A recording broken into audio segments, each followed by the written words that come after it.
the question, so okay, let's do something about prescription drug prices. But what? It's unacceptable that Americans pay vastly more than people in other countries for the exact same drugs. There's all these different things you could potentially do.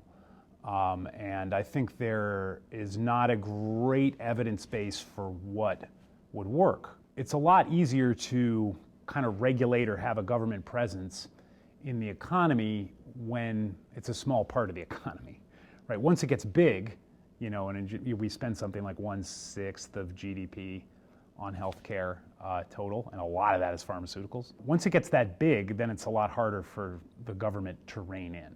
It's a cliche to say the devil is in the details, right? But here the details are really everything. Saying we want to bring down prescription drug prices is fine, but that doesn't have any content. What are you willing to do? Let's take the example of having Medicare negotiate on drug prices. For it to really mean something, for it to really be effective, it would have to be backed up by a threat that Medicare's not going to cover that. If you don't bring that price down, we don't cover it. I mean, that's what negotiation means in other countries. And if you're willing to make that decision, guess what? There are going to be a bunch of patients that aren't happy with that. Politicians are risk-averse creatures a lot of the time, and they might look at a problem like this and say, This is wrong, this is unfair, and together we will stop it.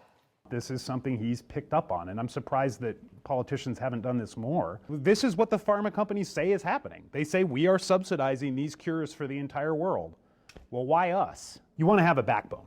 You want to make big change and be politically brave. All of that is so much harder when there's low trust between government and the public and between the parties. You have to think from the standpoint of a politician, am I really going to sign on for this bipartisan initiative and put my political capital on the line where not only will the industry start saying nasty things about me, but I'm giving ammunition to folks on the other side of the aisle as well. So the fact that you do have both sides of the aisle talking about it, you do have a Republican president talking about it, is better than nothing. That's a start.